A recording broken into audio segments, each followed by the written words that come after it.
everybody and welcome back to a brand new video where today, a little bit later than planned, but today I will be reviewing Nikola Tesla's Night of Terror. So apologies this video didn't end up going up yesterday, I just didn't get the opportunity to watch it yesterday evening, so I've only been able to watch it today and be able to then give you my initial thoughts and reaction and kind of review of this episode. And the first thing I want to say is that for me it feels like Doctor Who's kind of got back on track a little bit after a disappointing last week's episode. I'm not going to try and deny that Orphan 55 was pretty bad.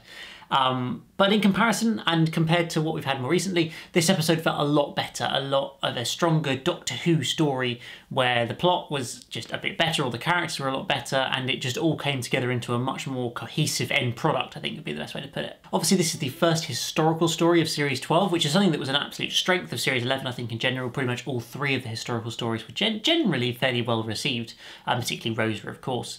And I feel like this episode continues in that same vein, where with it being a much stronger and better, sort of, not necessarily better written story, but a story with what, although is quite a simplistic plot, I feel like introducing the characters of Nikola Tesla and Thomas Edison and exploring these two people, a bit about their lives, particularly obviously Nikola Tesla, I feel like is just a great way of using Doctor Who as a show to really kind of be educational, but not in a kind of boring way. I think it feels like that we are during this story getting lots of little sort of hints and tidbits about Nikola Tesla's life, what he did, what inventions he came up with, who he was, but not in too aggressive a way, in purely I think in a sort of well written and well fitted educational way, I think. And personally I think there's never been anything wrong with Doctor Who having an element of education to it. The original premise of the programme back in 1963 was for it to be an educational sci-fi show for kids, where the Doctor would fight loads of monsters, but also would get taught about history and science and things like that. And so it feels like an episode like this, as we saw with some of the historical in Series 11, is kind of almost going back to its roots, I think, with Doctor Who, and very much focusing on telling us this story of this man of Nikola Tesla, who he was, what he was like, what he was involved with, but then also obviously throwing in aliens and sci-fi stuff to make it a proper episode. And so I think that's generally where this episode thrives, is in terms of being educational and really helping us learn about Nikola Tesla as a person, because I must confess I personally didn't really know very much about him before this episode, or before I knew he was in this episode. It's not somebody I remember studying at school in particular or anything like that, so very much this was kind of knowledge I was learning from this episode, which I think is always a really, really good thing. Now, of course, I have, of course, read an article from Digital Spies claiming that some of the stuff Nikola Tesla believed in wasn't quite so great, stuff around eugenics and things like that, which are not great topics, should we say. Which it presents the challenge of finding the right balance in the way you portray these historical figures, because, well, in a lot of Doctor episodes, historical figures that are portrayed aren't always the most amazing people in the world, but they also have a lot of good things about them, generally, in the ones we've seen. And so it feels like you want, and generally the idea is to paint them in more of a positive light than a negative light. And so, to a large degree, I understand why this episode very much focuses on the positive aspects of Nikola Tesla as a person, as an inventor, creator that he was, such a sort of great mind for creation and invention, and ideas that would have such an impact in the long term, even if he never personally saw them. And I think it's really good that it is written that way, but I can kind of understand the criticism, maybe, that it didn't touch upon some of the more challenging issues that he sort of, or views that he held, maybe, that weren't quite so acceptable, shall we say, nowadays. So it's very much, I can understand that, but I think it is very tricky to find the balance, and I think in the context of this episode, it worked better for them to focus on the creator and inventor side of him, and talking about how his sort of, he would never really realise his potential would never be seen by the world, and people would never really know about him. They'd all just hear about Thomas Edison and other people who, in theory, took parts of his ideas and used them to create their own ideas and produce things, but he was sort of one of the guys originally behind that. I think it's just really good to teach that story in this episode, but also in an entertaining way. Because I don't think this episode was just like a history lesson about Nikola Tesla. There was elements of them reading off a few different things he created and done and whatever. But then it turns into a proper Doctor Who story pretty quickly, I think. Obviously, we introduce an alien menace, this mysterious person who's been killed, and just lots of kind of Doctor Who elements. Obviously, one of the things I actually really do like is the way that the Doctor and the fam are introduced at the beginning of this episode.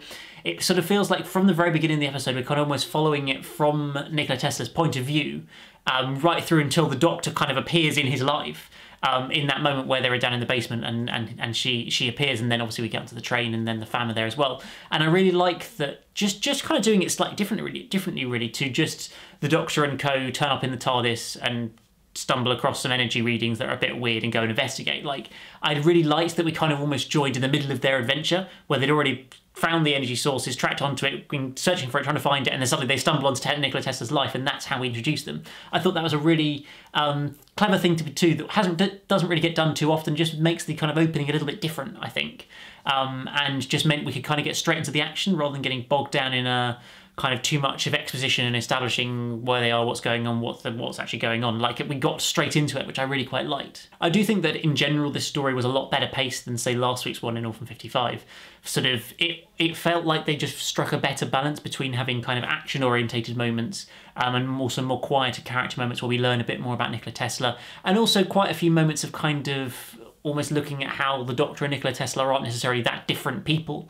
And I really like those just sort of moments where there's just hints of one person in the other, and seeing that sort of a mirror almost for the Doctor, I think, in some circumstances in this episode, I think is a really nice way to kind of write and develop it and kind of just create some really nice moments between those two characters. Certainly, I think the actual actor, Goran Viznic, I think his name was, I probably pronounced that wrong, apologies, but I feel like he did a really excellent job of portraying Nikola Tesla as a character.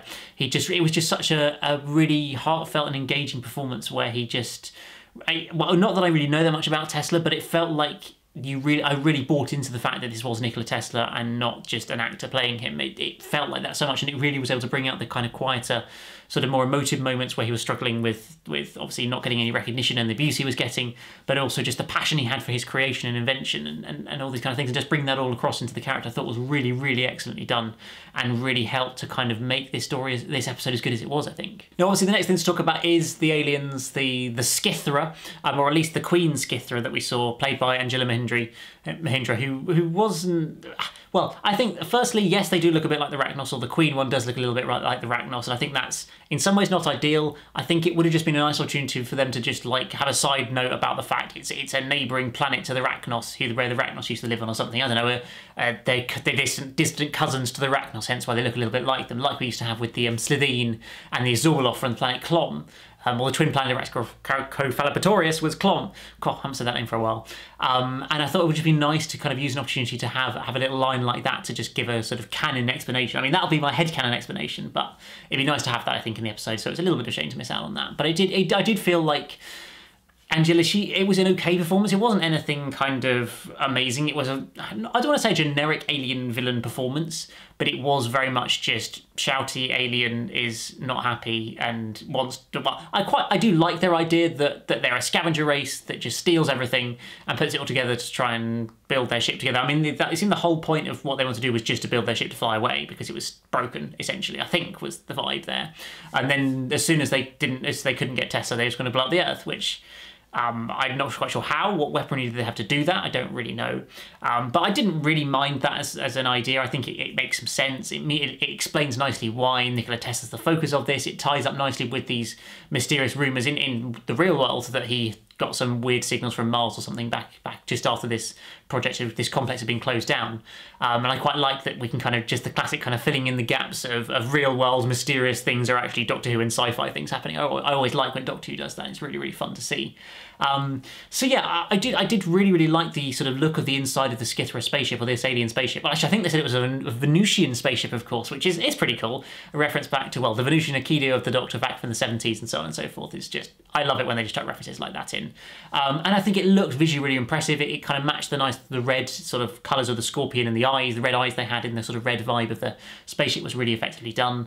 And the scorpion creatures themselves, which I think was still the Skithra. I think that was the impression, was that she's the Queen Skithra and they were kind of the normal Skithra, who are some sort of shape-shifting creatures essentially as well, which is quite cool. They can take on human form, cloning them and everything. It's just, there's a lot of interesting ideas around this alien, really, isn't it? That they've got this idea of cloning they can do, that they're sort of giant scorpions, but then it feels like they act a lot like scorpions. When we saw them chasing Yaz and Thomas Edison, they were all kind of accidentally running into each other, scrabbling around against each other and stuff. It felt like they turned into insects properly and weren't a kind of intelligent alien race, particularly apart from the Queen. It didn't strike me as they were a particularly intelligent alien race. They were just a surviving, scavenging alien race who could clone themselves somehow. So yeah, ultimately I don't think that this is a classic alien menace that we're going to remember in 5 years' time as a classic of Doctor Who, but they did function well in this story. I thought it was a really nice resolution as well. I mean, seeing Nikola Tesla and Thomas Edison and everybody going in the TARDIS was really, really cool, and then using the TARDIS to kind of help to power up this sort of initial Wi-Fi thing that was going to send some lightning bolts into the sky to destroy the ship. That was all quite clever and sort of all tied together with the inventions that Tesla had created, using the ability of the, sort of the Doctor and the TARDIS to be able to do that. It just felt like it all connected together and made sense really, really well. It was a story without plot holes. Well, maybe that's too big a statement, but it felt like a story where there's not any gaping holes of why we had to really jump through some logic to work out why that happened or why that made any sense, which I always like when it's a bit more understandable or fits together a bit better. And I know I've seen some people saying that sort of this story would have been better if there was no alien menace at all in the episode, and I can see what people say, but I feel like it would have become I don't think there would be enough content in this episode if it didn't have any alien sci-fi elements in it, and it was just a focus on Nikola Tesla versus Thomas Edison and kind of the struggles of that. That's not a Doctor Who episode, that's just a kind of historical drama episode, I think, focusing on that. So I think that it's Doctor Who. Realistically, we have to have some sort of sci-fi aspect into it, and it did tie everything together very well, and it wasn't just completely tacked on at the end like something like The Woman Who Lived. Of course, we got the episode with Lenny the Lion and all that, which was very terribly tacked on, but it felt like a reasonably good, coherent part of the plot, which I think is always quite important when you're adding sci-fi elements to predominantly historical stories. In terms of looking at the companions in this story, it felt like Yaz was the main companion who actually got stuff to do this time round. She was kind of paired up with Nikola Tesla for a lot of this episode, and it felt like she really did quite well as a sort of almost companion to Tesla. I think almost Tesla was kind of the Doctor in this story.